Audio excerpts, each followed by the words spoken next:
लेकिन समुद्र मंथन जब हुआ सज्जनों, अमृत तो नहीं निकला, हलाहल नाम का विष निकला। भगवान शिव को पुकारा, मेरे भोलेनाथ ने आकर के उस विष का पान कर लिया। इसके बाद में कामधेनु गाय निकली, लक्ष्मी निकली, कई कई रतन निकले,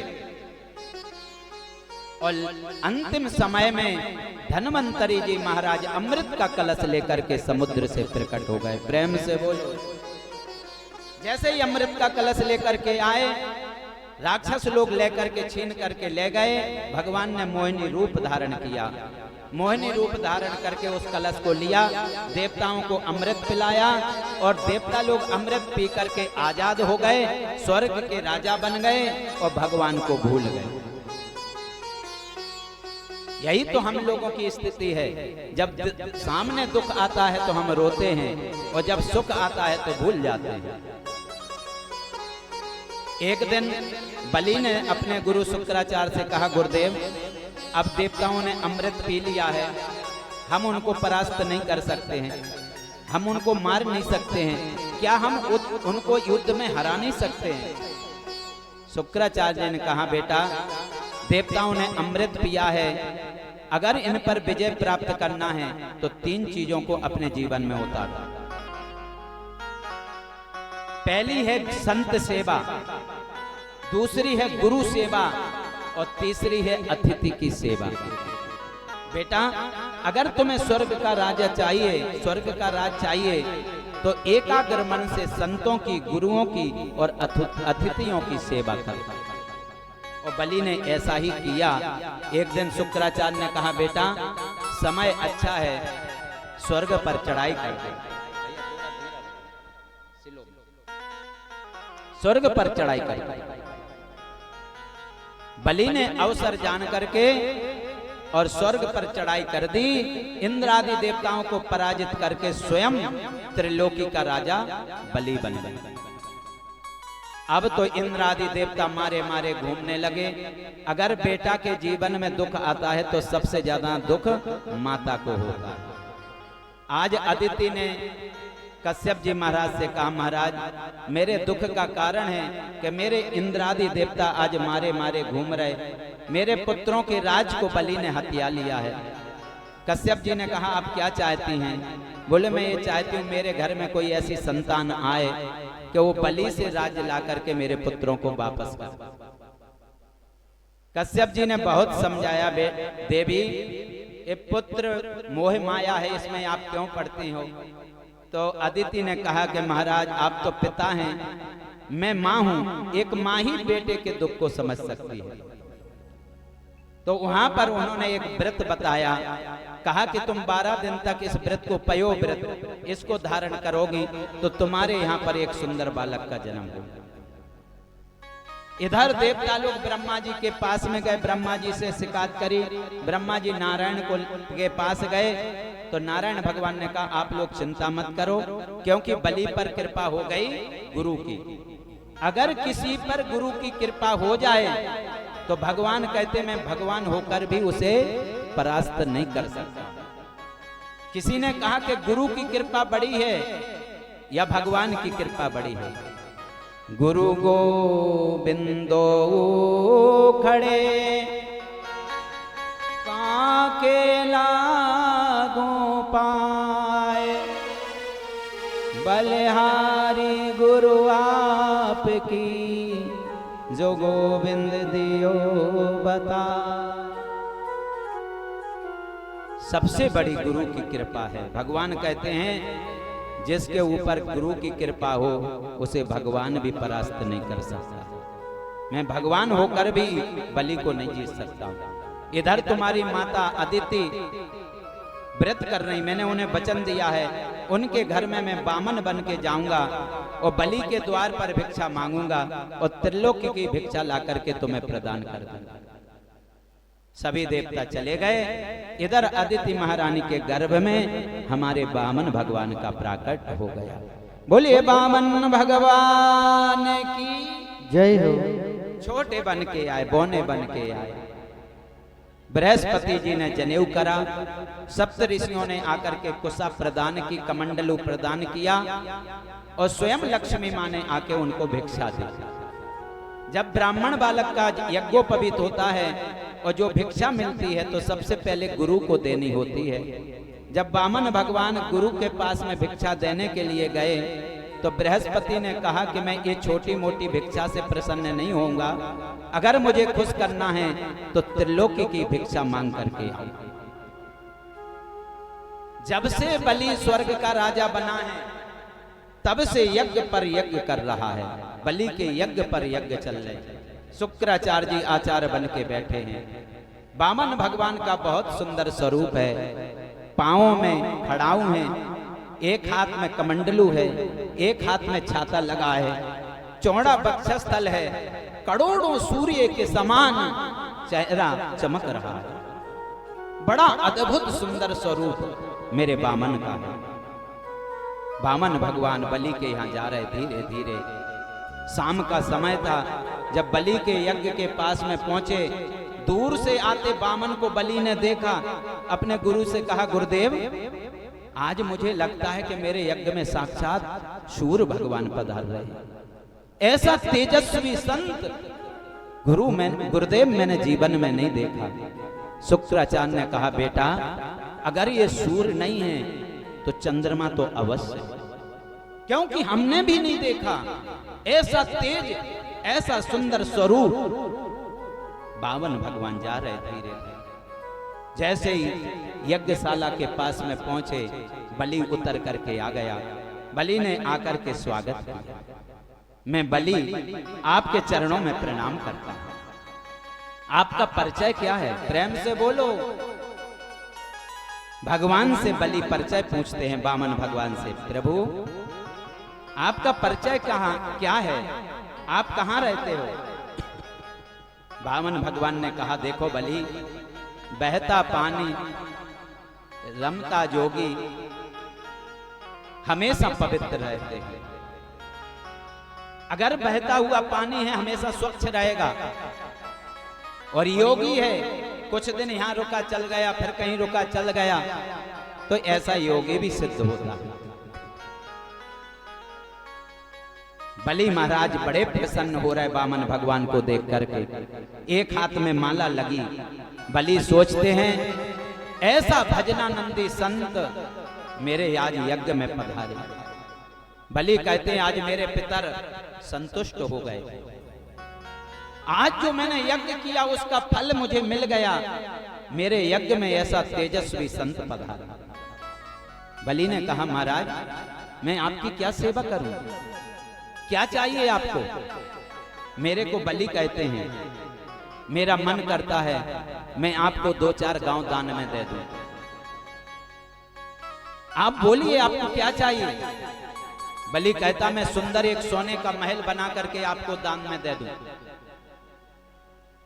लेकिन भगवान कुछ नहीं बोलते हैं। बलि ने शुक्राचार्य से पूछा, गुरुदेव हम बार बार इन वामन भगवान से कहते आपको क्या चाहिए, कुछ बोलते ही नहीं। बलि शुक्राचार्य बोले, बलि तुम देख नहीं रहे, इनके हाथ में माला है, जाप चल रहा है, और जब जाप करते हैं तो बीच में नहीं बोलते हैं। प्रेम से बोलो। बलि की श्रद्धा और बढ़ गई। ऐसा भजनानंदी संत मेरे यहाँ पधारा। बलि कहता, महाराज एक बार आप बोले तो सही, आपको क्या चाहिए? भगवान ने धीरे से अपनी माला को पूरी कर ली। भगवान ने कहा, आपको बलि कहते हैं? बलि ने कहा, जी मैं ही बलि हूं। भगवान बोले, बलि पर मैं आपकी इच्छा पूर्ण नहीं कर सकता हूं। क्यों? वामन भगवान कहते, बलि मैंने जीवन में कभी किसी से कुछ मांगा नहीं, और अगर आज आपसे मांगूंगा तो मेरा नियम टूट जाएगा। बलि रो पड़ा। बलि कहता है, प्रभु मेरी बड़ी तमन्ना है, बड़ी इच्छा है कि मैं आपको कुछ दूं, ऐसे लगता मैं सर्वस्व आपको लुटा दूं। और सुनो, आप मेरे यज्ञशाला से बिना कुछ लिए जा नहीं सकते, आपको कुछ ना कुछ लेकर जाना पड़ेगा। बलि कहते मेरे दरबार में जो भी ब्राह्मण आता है मैं उसको इतना धन देता हूं कि फिर उसको दोबारा कहीं जाने की आवश्यकता नहीं। कि गां कांचनम गुणबद्धाम मृष्टम तथा न पेयान्मुत्पान कन्याम प्रामां समिद्धां तुरगान गजान्वा रथांस्ततारहा तब पद्मपेक्षा। बलि कहते महाराज मेरी बड़ी इच्छा है और अगर आप मेरे से कुछ लेकर के नहीं जाओगे तो मेरे को बहुत दुख होगा। भगवान बोले बलि तुमने तो हमें धर्म संकट में डाल दिया, प्रेम से बोलो। बलि बोले ये काय का धर्म संकट है महाराज।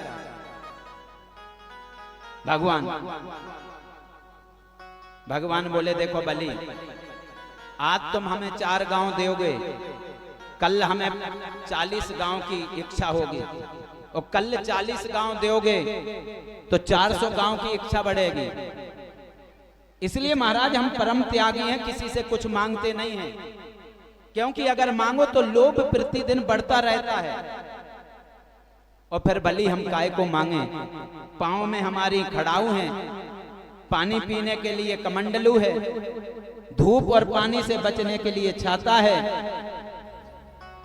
बामन भगवान बोले गुजर करें तो चाहिए क्या और मौज करें तो है ही क्या। अगर गुजारा करें तो है, धूप से छाया बचा लेगा, छाता बचा लेगा, पानी पीने को कमंडलू है, और अगर मौज करें तो अपन तो फक्कड़ है, कोई हमारे पास है। बामन बलि बोले ऐसा करो महाराज, आप अकेले हो ना इसलिए आप कुछ नहीं मांग रहे। हमारे यहाँ पर हम हर साल 10-20 कन्याओं का विवाह कराते हैं, ब्राह्मण कन्याओं का। एक आपका भी विवाह करा देंगे। जब ब्राह्मणी आ जाएगी तो आप 2 हो जाएंगे, फिर तो दान की जरूरत पड़ेगी। बामन भगवान बोले बलि काय को ब्याह करें, बाद में रोना ही पड़ता है। बलि बोले महाराज कैसी बात करते हो, दुनिया के लोग शादी विवाह करते हैं, बाद में क्यों रोना है। भगवान बोले आप बहुत अच्छे, तो फिर ऐसा करो दान बाद में देना, पहले हमारा विवाह करा दो। प्रेम से बोलो। बलि बोले शुक्राचार्य से गुरुदेव मुहूर्त देखो, कल ही इन बामन भगवान की शादी करा देंगे। बामन भगवान बोले बलि एक बात बताओ, जब ब्राह्मणी आ जाएगी तो हम रहेंगे कहाँ। बोले कंचन का महल बना करके दान दे देंगे। अच्छा जी। बामन भगवान बोले बलि एक बात बताओ, जब ब्राह्मणी आ जाएगी तो बाल गोपाल भी घर में होंगे। बलि बोले उन्हीं से तो घर की शोभा है, वो तो होंगे। बामन भगवान बोले तो 10-5 तो होंगे। बलि बोले जो होंगे वो होंगे, अब इसमें 10 होंगे, 5 होंगे, 20 होंगे, ये हम कैसे कह सकते हैं। फिर उनकी पढ़ने खाने पीने पढ़ने की व्यवस्था।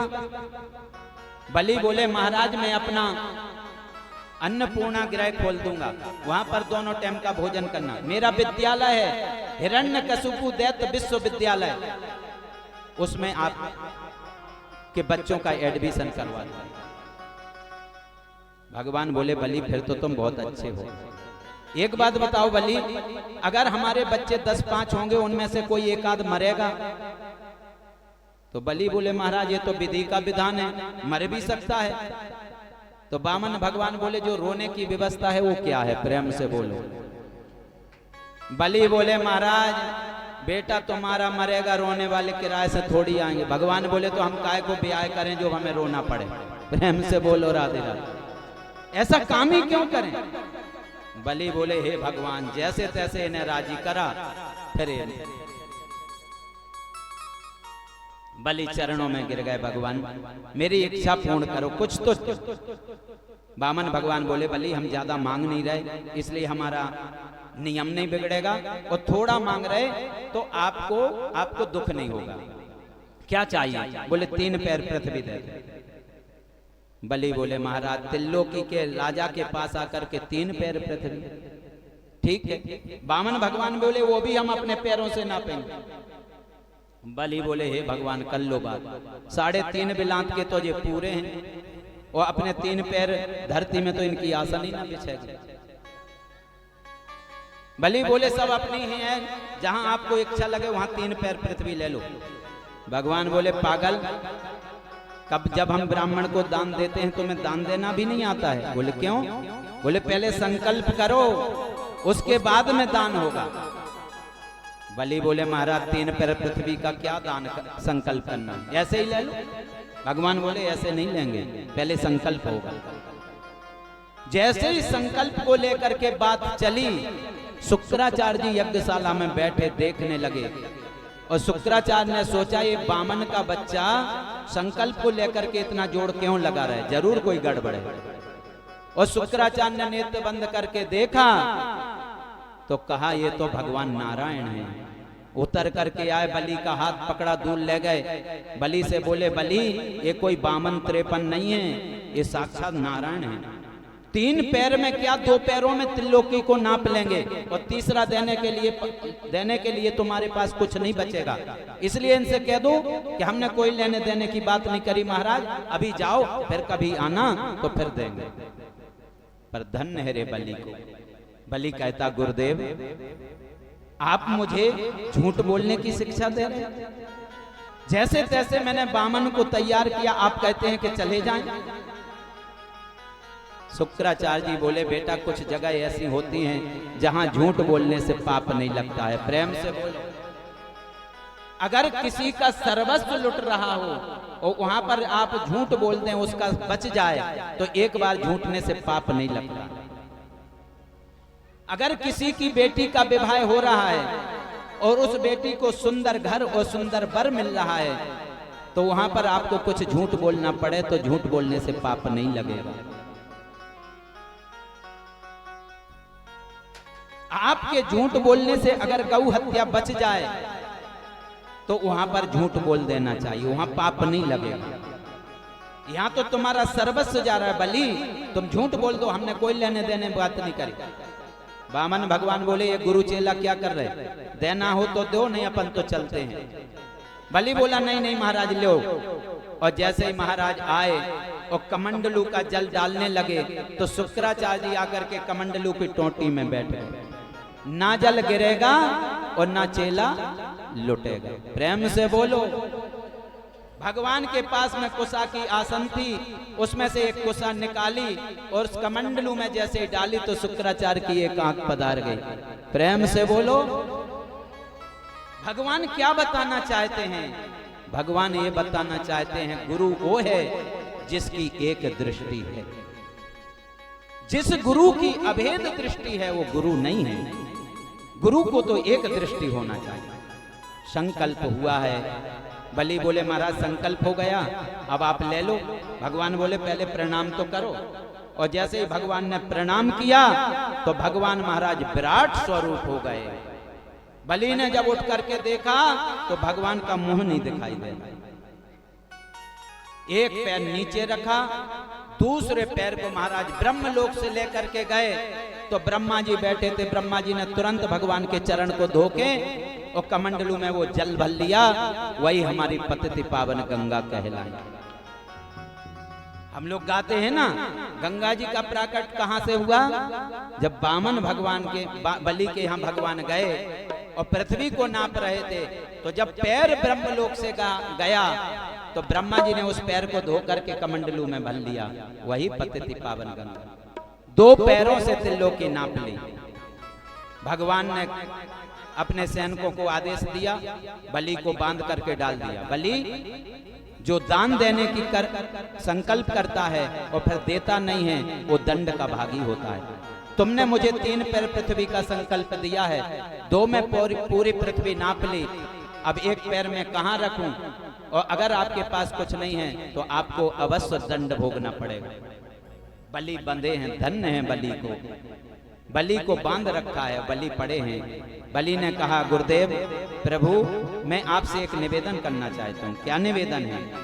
बलि कहता है एक बात बताइए, धन बड़ा होता है या धन का मालिक बड़ा होता है?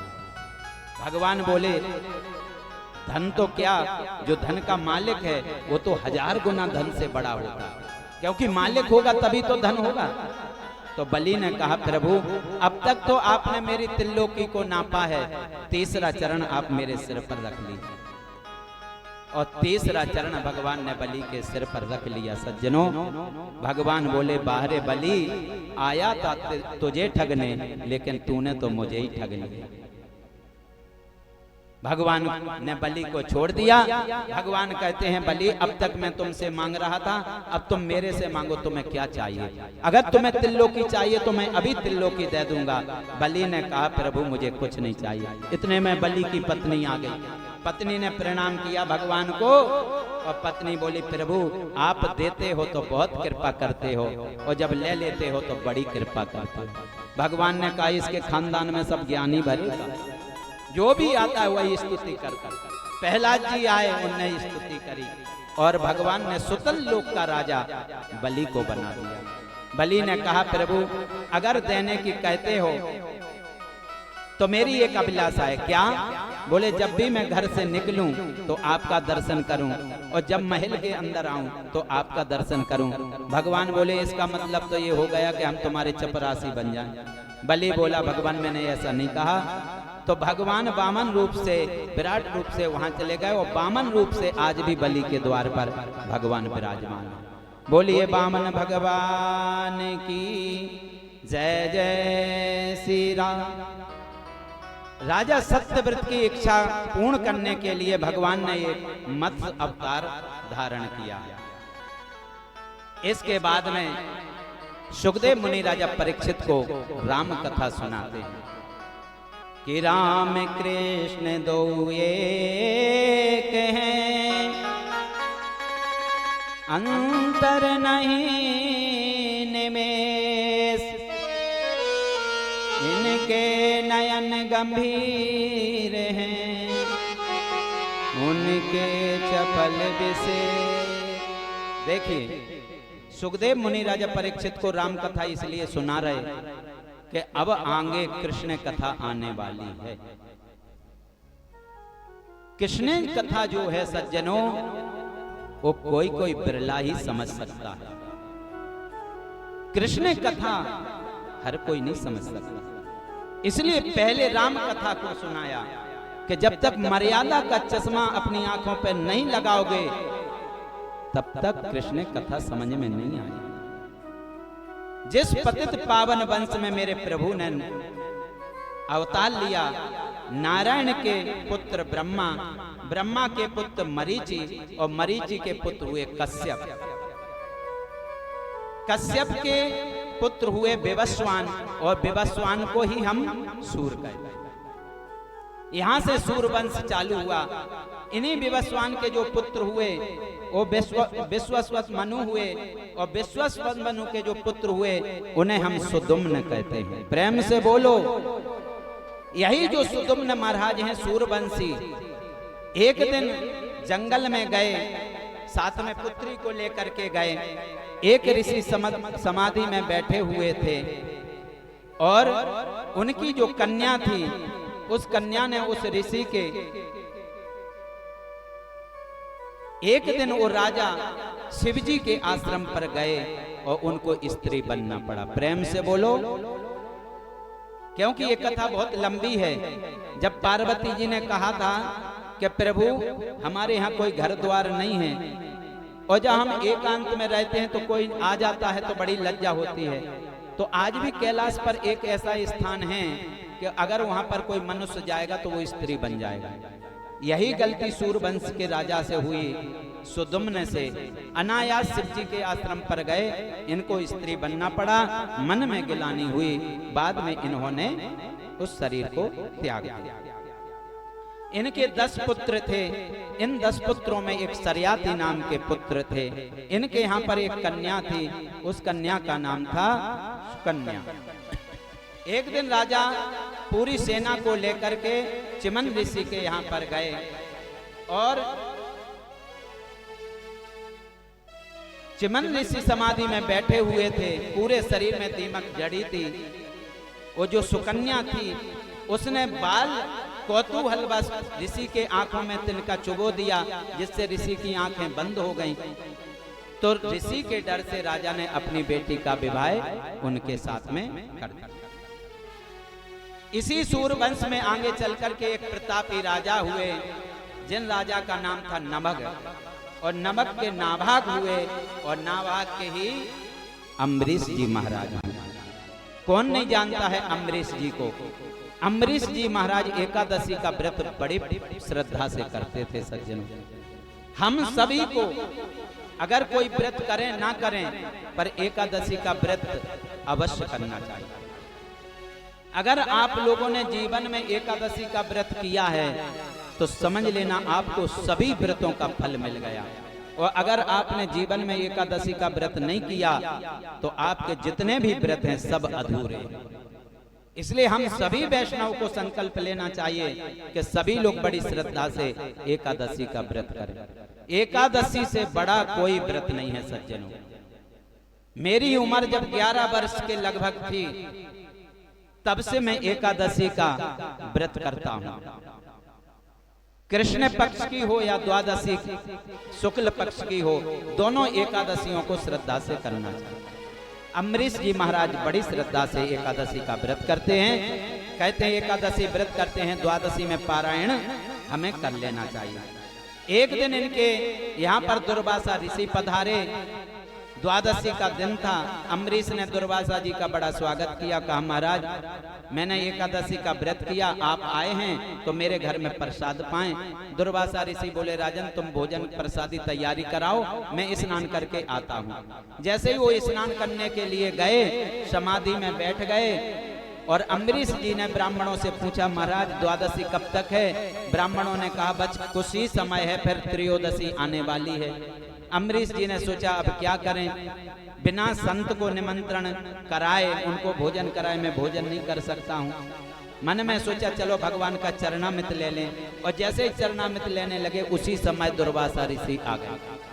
दुर्वासा ऋषि ने कहा तुम बड़े कपटी हो, ब्राह्मण और संत को निमंत्रण देते हो, पहले व्रत खोलते हो। तुरंत एक लट को निकाला, नीचे पटका, वहां से एक कृत्या प्रकट हो गई। और ऋषि ने कहा कि इस राजा को जला करके भस्म कर दो। जैसे ही अम्बरीश के पास में कृत्या आई, भगवान का सुदर्शन चक्र आया और अम्बरीश जी महाराज की सुदर्शन चक्र ने उस कृत्या से रक्षा कर।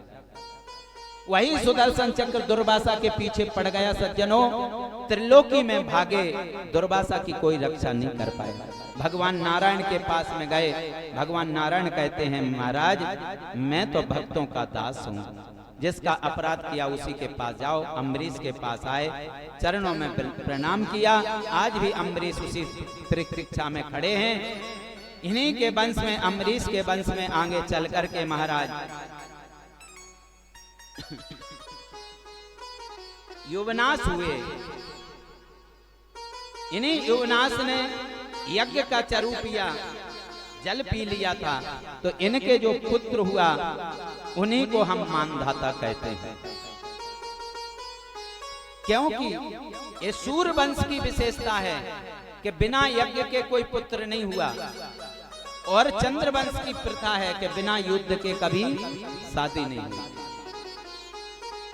युवनाश राजा ने यज्ञ कराया, और यज्ञ का जो जल था, राजा को प्यास लगी, पत्नी को पीना था तो पत्नी को बच्चा होता, लेकिन राजा को प्यास लगी तो उस जल को राजा पी गया। और जब वशिष्ठ जी ने ध्यान से देखा, कहा राजा गड़बड़ हो गया। क्या हुआ? बोले जो पत्नी को बेटा होना था अब वो तुम्हें होगा। राजा बोले कैसे? फिर राजा के पेट को चीरा और उस बालक को निकाला। अब चिंता हुई इसको दूध कौन पिलाए, तो स्वर्ग से इंद्र आए। इंद्र ने अपनी इकन्नी उंगली का दूध पिलाया, इसलिए उनका नाम पड़ गया मानधाता। मानधाता के जो पुत्र हुए उनको हम मुचकुंद कहते हैं, और उन्हीं मुचकुंद महाराज को मेरे कृष्ण ने मुक्ति प्रदान करी।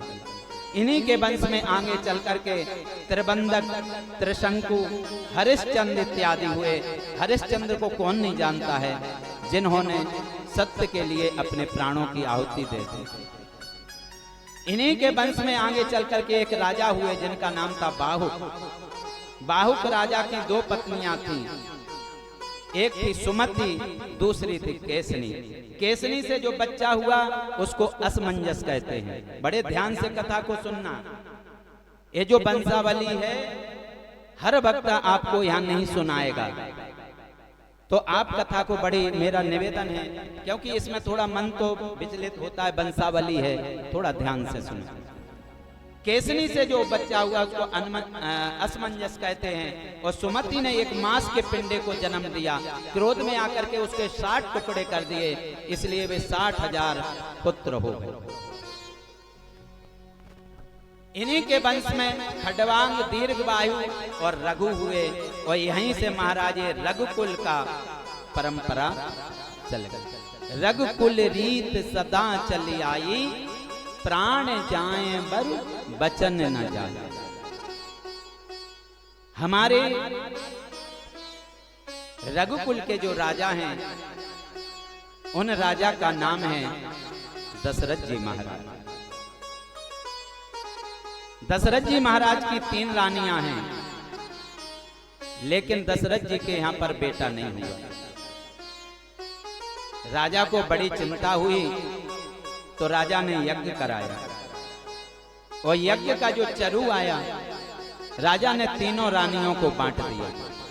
आधा भाग कौशल्या जी को दिया, और आधे में से आधा करके कैकेयी और सुमित्रा जी को दिया। कथा बहुत लंबी है, ज्यादा अंदर नहीं जाऊंगा कथा में। तो वहां पर जो कौशल्या जी के यहाँ पर भगवान आए, उनको हम राम कहते हैं। कैकेयी के यहाँ जो जन्म हुआ उनको भरत जी कहते हैं। और सुमित्रा जी को 2 पुत्र हुए, लक्ष्मण और शत्रुघ्न। राजा के यहाँ 4 पुत्र हुए। बड़ा उत्सव मनाया। भगवान शिव जी दर्शन करने के लिए आए कि विश्वामित्राध्वरेणा मारीचाद्यानिशाचरा पश्यतो लक्ष्मणश्चैव हतानेरत्य पुंगवा। एक दिन वहां पर विश्वामित्र जी आए, और विश्वामित्र जी ने राजा दशरथ जी से कहा, राजन, हम जंगल में यज्ञ करते हैं, राक्षस लोग हमें यज्ञ नहीं करने देते हैं। हम आपसे आपके पुत्र राम को लेने के लिए आए। एक बार तो दशरथ जी ने मना कर दिया, महाराज, अगर मेरे प्राणों की आवश्यकता है तो सहज मैं अपने प्राण आपको दे सकता हूं, पर मैं राम को नहीं दे सकता। वशिष्ठ जी ने समझाया, तो लक्ष्मण और राम को विश्वामित्र जी के साथ में भेजे। भगवान ने सबसे पहले जाकर के ताड़का का उद्धार किया। कृष्ण जन्म में भगवान ने सबसे पहले पूतना को मारा, और राम जन्म में सबसे पहले भगवान ने ताड़का को मारा। मारीच सुबाहु को मारा, उद्धार किया। मामा मारीच का उद्धार किया, सुबाहु को मार दिया। इसके बाद में भगवान ने वहां यज्ञ कराने के बाद विश्वामित्र जी के साथ में जनकपुरी के लिए भगवान पधारे। जनक जी के यहाँ पर स्वयं सीता जानकी जी का स्वयंवर हो रहा है। बड़े बड़े राजा लोग आए हैं, कोई धनुष को नहीं उठा पाया। मेरे प्रभु राम उठे हैं, और सहज में जाकर के राम ने लेत चढ़ावत खींचत गाड़े, काहू न लखा देख सब ठाठ। जब आंखों की जितनी देर में पलक गिरती है, उतनी देर में तो मेरे रघुवर ने उस धनुष को तोड़ दिया। जानकी जी माला लेकर के आ रही, धीरे चलो सुकुमार पिया प्यारी, धीरे चलो सुकुमार, धीरे चलो सुकुमार पिया प्यारी, धीरे चलो सुकुमार पिया प्यारी, धीरे चलो सुकुमार पिया प्यारी,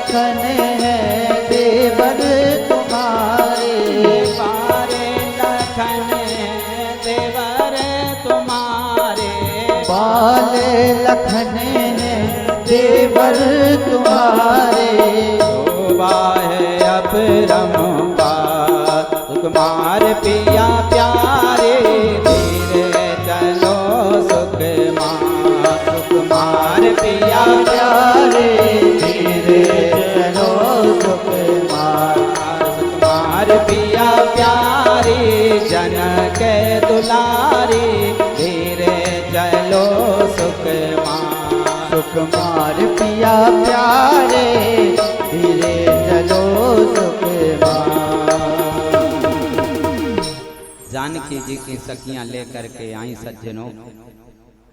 जब सीता जी भगवान राम को माला पहनाने लगी तो राम जी थोड़े जानकी जी से ऊंचे हैं और थोड़ा मुकुट भी धारण करें। अब जानकी जी माला कैसे पहनावे? सखियों ने कहा राम जी से थोड़ा झुक जाओ। राम जी ने कहा हम सूरवंशी हैं, किसी के सामने नहीं झुकते। सखियां बोली हो गए सूरवंशी अपने घर के, यहाँ अच्छे अच्छे झुक जाते। प्रेम से बोलो, यहाँ तो महाराज अच्छे अच्छे झुक जाते हैं। राम जी बोले हम कहीं नहीं झुकते। अब सखियों ने कहा राम जी झुकते नहीं तो जानकी जी माला कैसे पहना? जनक जी बैठे, विश्वामित्र जी बैठे, लक्ष्मण जी बैठे। सखियों ने मंत्रियों से कहा तुम ही कहो ना थोड़ा राम जी झुक जाएं। अब मंत्रियों की क्या मजाल के राम जी से कह दें कि झुक जाओ, तो मंत्री कुछ नहीं कहते। सखियों ने विश्वामित्र जी की जनक जी की तरफ देखा, जनक जी से कहा कि आप ही कहो ना थोड़ा झुक जाएं। जनक जी बोले ऐसा अपराध मैं नहीं कर सकता। रघुकुल दिवाकर राम को अपने द्वार पर बुलाकर झुकने के लिए मैं नहीं कह सकता। सखियों ने विश्वामित्र जी से कहा